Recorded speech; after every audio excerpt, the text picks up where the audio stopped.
அனைவருக்கும் வணக்கம். ஐம் வாசுகி. நம்ம இந்த வீக் ஸ்டாட்டிஸ்டிக்ஸ் ஆன் ப்ராபபிலிட்டி பார்த்துட்ருக்கோம்.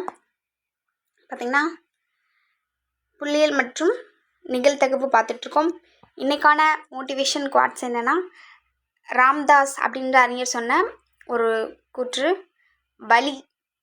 வலி நாம் மேன்மையடைவதற்கான பயிற்சியின் ஒரு பகுதி அப்படின்னு சொல்லியிருக்காரு. எல்லாருக்குமே ஒவ்வொரு சுச்சுவேஷன் இருக்கும். இந்த உலகத்தில் பிறந்த எல்லாருக்குமே ஒரு சுச்சுவேஷன் இருக்கும். யார் கூட யாரையும் கம்பேர் பண்ண முடியாது. அதனால நம்மளுக்கு உண்டாகும்ல ஒரு வலி.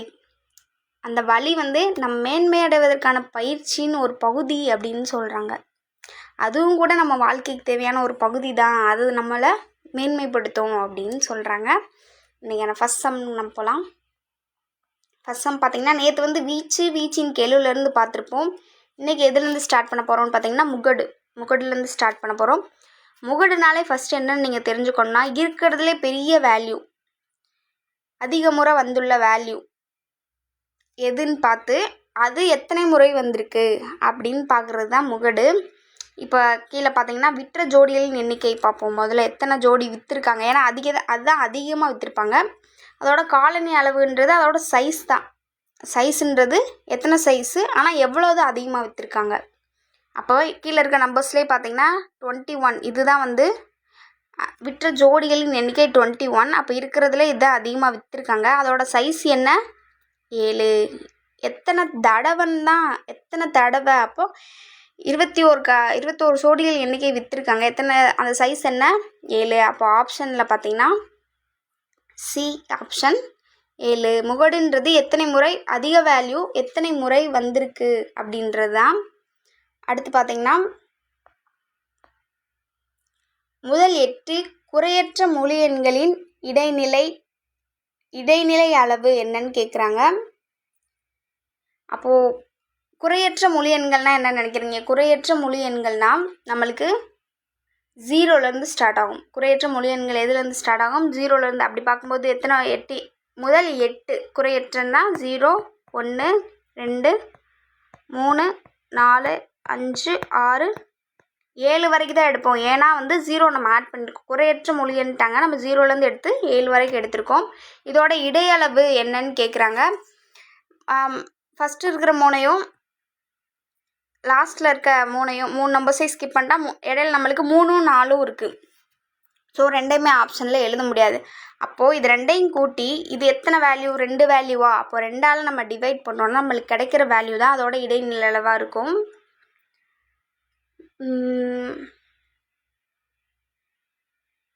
பார்த்தீங்கன்னா நம்மளுக்கு என்ன, 3யும் 4மா? இப்போது இடையளவு கண்டுபிடிக்கணும்னா அந்த இடையில் இருக்க, இங்கே கேட்டிருக்கிறது இடைநிலை அளவு தான். கரெக்டாக ஞாபகம் வச்சுக்கோங்க. ஏன்னா இடைநிலை தரவுன்னு ஒன்று வரும், அதையும் நம்ம பார்க்கணும். இடைநிலை அளவு பார்த்திங்கன்னா 3 + 4/2 = 7/2. இது ரெண்டையும் நம்ம டிவைட் பண்ணால் நம்மளுக்கு என்ன கிடைக்கும்? 3.5 கிடைக்கும். ஆப்ஷனில் எங்கே இருக்குன்னு பார்த்தீங்கன்னா ஆப்ஷன் பி. நெக்ஸ்ட்டு, கொடுக்கப்பட்ட தரவின் இடைநிலையை கண்டறியவும் கேட்டிருக்காங்க. இதில் பார்த்தீங்கன்னா கொடுக்கப்பட்ட தரவின் இடைநிலை கேட்டிருக்காங்க. மேலே இருக்க மாதிரியே தான் இடைநிலை அளவு. இதில் எது இடைநிலையாக இருக்குது அப்படின்னு கண்டுபிடிக்கணும். இது இன்னொரு மெத்தடில் பார்க்கலாம். இப்போ பார்த்தீங்கன்னா, இப்போ நம்பர்ஸ் கொடுத்துருக்காங்க. இந்த நம்பர்ஸை நம்ம ஏறு வரிசையில் முதல்ல எழுதணும். ஏறு வரிசையில் எழுதணும்.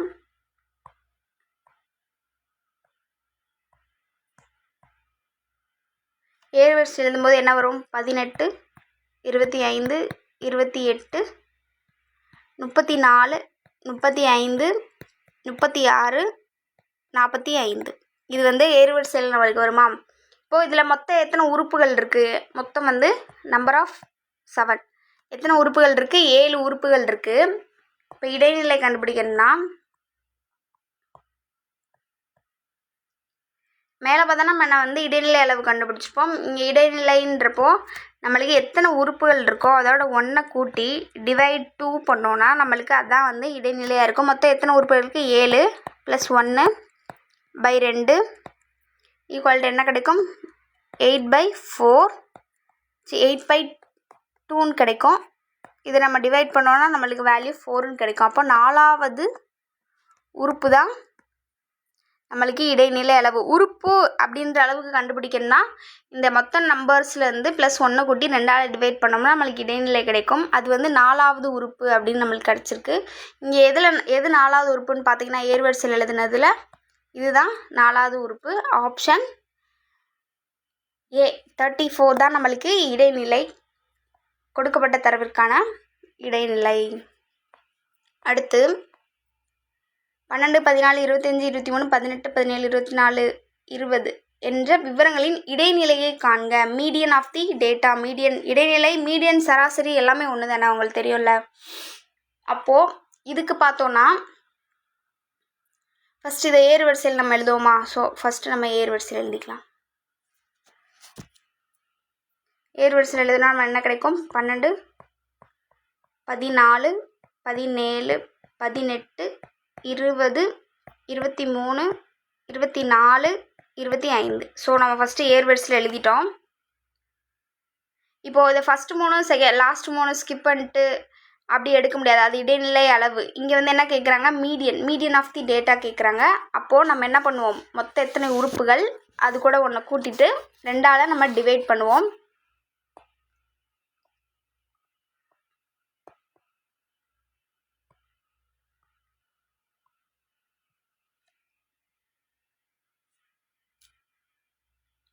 ரெண்டுமே சேம் தாங்க. நம்ம மொத்தம் ஸ்கிப் பண்ணிவிட்டு நம்ம இருக்கிற எண்ணை வச்சு 2ஆல் டிவைட் பண்ணுறதும், மொத்தம் எத்தனை உறுப்புகள் இருக்குன்னு அளவு பார்த்துட்டு அதை +1/2 டிவைட் பண்ணி போட்டு நம்மளுக்கு எத்தனாவது உறுப்பு கிடைக்குதோ அத்தனாவது உறுப்பை கண்டுபிடிக்கிறதும் நம்மளுக்கு இடைநிலை அளவு தான். இப்போ உங்களுக்கு ரெண்டுமே சொல்கிறேன். ஃபஸ்ட்டு இடைநிலை அளவு உறுப்புகளின் எண்ணிக்கையிலேருந்து பார்க்கும்போது n+1/2. அதே இடைநிலை வந்து எண்கள் அளவில் பார்க்கும்போது நம்ம வந்து ஃபஸ்ட்டு 3 ஸ்கிப் பண்ணுவோம், லாஸ்ட் 3 ஸ்கிப் பண்ணுவோம், இடையில 2 இருக்கா. அப்போது இதுபடி பார்த்தோம். இது நம்மளுக்கு எத்தனாவது உறுப்பு? 4வது + 5வது உறுப்பு. இது மொத்தம் எத்தனை நம்பர்ஸ்? 2 நம்பர்ஸ். இதுவும் இடைநிலை அளவு. இது எத்தனாவது உறுப்புன்னு கண்டுபிடிக்கிறது, இது வேல்யூவை டைரெக்டாக கண்டுபிடிக்கிறது. இப்போ உறுப்பு பொறுத்தளவுக்கு பார்த்தீங்கன்னா எத்தனை இருக்குது? 8 + 1/2 9/2. இதோட வேல்யூ என்ன? 4.5. இப்போ இருக்கிறதுலே 4.5 வேல்யூ தான் நம்மளுக்கு வந்து இது ஆன்சரு. இப்போ பார்த்தீங்கன்னா 4th வேல்யூ என்ன? 18. 4.5 என்ன? 19 இருக்கும். ஏன்னா 20 தான் அடுத்து வந்துடுது ஸ்டார்டிங்கில். அப்போ 2க்கு இடையில இருக்கிற அந்த வேல்யூ என்னது? 19 இருக்கும். ஆனால் இது வந்து சிலது கன்ஃபியூஸ் ஆகும்ல. 4.5ன்றப்போ நம்ம வேல்யூவாக நினச்சிடக்கூடாது. இது வந்து உறுப்பு. 4வது உறுப்புக்கு அப்புறம் இருக்கிற அந்த இடையில் இருக்க பாதி என்ன வேல்யூவோ அதுதான் உறுப்பு. இந்த மாதிரி கண்டுபிடிக்கும் போது நீங்கள் டைரெக்டாகவே ஆன்சர் கண்டுபிடிக்கலாம். இப்போ 4வது 5வது உறுப்போட வேல்யூ என்ன? 18 + 20/2. ரெண்டையும் கூட்டினா நம்மளுக்கு என்ன கிடைக்கும்? 38/2. இதனையும் நம்ம டிவைட் பண்ணோன்னா நம்மளுக்கு 19ன்னு வேல்யூ கிடைக்கும். இதோட இடைநிலை என்னன்னு பார்த்தீங்கன்னா ஆப்ஷன் டி 19. இது வந்து எத்தனாவது உறுப்புன்னு கண்டுபிடிக்கிறது. இது பார்த்திங்கன்னா அதோட இடைநிலை மீடியன் டைரெக்டாக கண்டுபிடிக்கிறது. நீங்கள் 2 மெத்தட்லேயும் எது கன்வீனியண்ட்டாக இருக்கோ அந்த மெத்தடில் சீக்கிரம் கண்டுபிடிப்போம். மோஸ்ட்லி வந்து ஸ்கிப் பண்ணிவிட்டு இது கண்டுபிடிக்கிறது காமனாக கொடுத்தா ஈஸியாக இருக்கும். சிலது வந்து நிறைய வேல்யூ இருக்குது, அப்போ நம்பர்ஸ் வச்சு கண்டுபிடிக்கணுன்றப்போ இந்த ஈஸியாக இருக்கும். அதனால தான் உங்களுக்கு 2 மெத்தடுமே சொன்னேன். ரெண்டுமே இந்த மீடியன் ஆஃப் தி டேட்டாக்கு நீங்கள் யூஸ் பண்ணிக்கலாம். அடுத்து பார்த்தீங்கன்னா அடுத்த சம் இதே மாதிரி தான், ஆனால் வந்து ஆப்ஷன்லேருந்து கண்டுபிடிக்கிற மாதிரி இருக்கும். இப்போ பார்த்தீங்கன்னா பின்வரும் n தொகுதிகளில் சராசரி, இடைநிலை மற்றும் முகடு ஒரே மதிப்பாக அமையும் தொகுதி எது? கீழே சில தொகுதிகள் நம்பர் கொடுத்துருக்காங்க. அதில் சராசரி, இடைநிலை மற்றும் முகடு ஒரே மதிப்பாக அமையும் தொகுதி எது அப்படின்னு கேட்குறாங்க. சராசரியும் ஒரே வேல்யூ கிடைக்கும், முகடும் ஒரே வேல்யூ கிடைக்கும், இடைநிலையும் ஒரே வேல்யூ கிடைக்கும் அப்படின்னு சொல்கிறாங்க. சராசரினா நம்மளுக்கு தெரியும், மீடியம் கண்டுபிடிக்கிறது. இடைநிலைன்னா தெரியும், நம்ம வந்து இருக்கிற வேல்யூஸில் வந்து இடைநிலை போட்டு கண்டுபிடிப்போம். அடுத்து பார்த்திங்கன்னா முகடு ஒரே மதிப்பாக அடுத்து முகடு கண்டுபிடிக்கணும். முகடுனா என்னென்னா அதிக முறை வந்துள்ள வேல்யூ எத்தனை முறை வந்திருக்கு, அப்படி அதிக முறை எந்த வேல்யூ வந்திருக்கோ அதான் நம்மளுக்கு முகடாக இருக்கும்.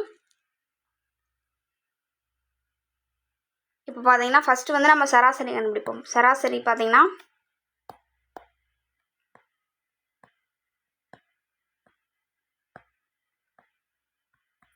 இங்கிலீஷில் பார்த்தீங்கன்னா சராசரி மீன், இடைநிலை மீடியன், முகடு வந்து மோட் அதுதான் நம்ம கண்டுபிடிக்கிறோம். இப்போ சராசரி பார்த்திங்கன்னா நம்ம எல்லாத்தையும் கூட்டி எத்தனை எண்கள் இருக்கோ அதெல்லாம் டிவைட் பண்ணுவோமா. அப்போ எல்லாத்தையும் கூட்டும்போது 1+, நம்ம வந்து ஆப்ஷன் பி எடுத்துக்கலாம். ஏன்னா வந்து கொஞ்சம் காமன் நம்பர் நிறையா வந்திருக்குன்றதுனால அதில் எடுப்போம். 3 + 3 + 5 பை எத்தனை எண்கள் இருக்குது, 5 எண்கள் இருக்கா. எப்படின்னா பார்த்தீங்கன்னா sum of number by n of values, எத்தனை வேல்யூஸ் இருக்குதுன்னு எழுதுறது தான். இப்போ மேலே இருக்கலாம் சம் பண்ணோம்னா நம்மளுக்கு என்ன கிடைக்கும், வேல்யூ 15 கிடைக்கும்.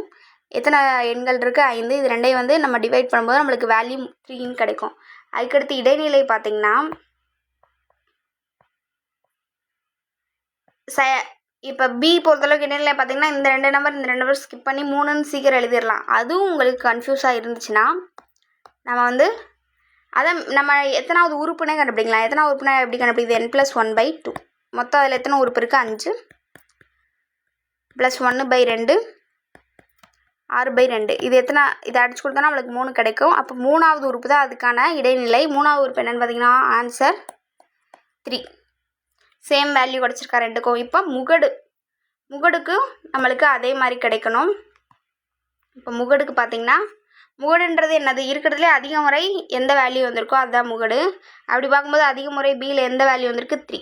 அப்போ முகடும் 3. அப்போது ஆப்ஷனில் பார்த்திங்கன்னா எல்லாத்துக்குமே வந்து வேல்யூ நம்மளுக்கு 3ன்னு கிடச்சிருக்கு. அப்போது எல்லாமே கரெக்டு. அவங்க என்ன சொல்லியிருக்காங்க, ஒரே மதிப்பாக அமையும் தொகுதி எது அப்படின்னு கேட்டிருக்காங்க. அப்போ அந்த தொகுதியில் நம்மளுக்கு ஒரே வேல்யூ என்ன கிடைச்சிது, 3ன்னு கிடச்சிது. ஸோ அதான் ஆன்சர். அதுக்கடுத்து இது வந்து 5 சம்ஸ் முடிஞ்சிச்சு. இது வந்து உங்களுக்கு ப்ராக்டிக்ஸ்க்காக வச்சது. கமெண்டில் கேட்டிருந்தீங்க மேம் எங்களுக்கு ஒரு சம் டெய்லி ப்ராக்டிக்ஸ் கொடுங்கன்னா, உங்களுக்காக ப்ராக்டிக்ஸ்க்காக வச்சது. இதில் பார்த்துட்டு கீழ்காணும் புள்ளி உருவத்திற்காக இடைநிலை காண்க அப்படின்னு சொல்லியிருக்காங்க. நீங்கள் இடைநிலை கண்டுபிடிச்சா ஆன்சர் என்னன்னு கமெண்டில் சொல்லுங்கள். And thank you. Thanks to all.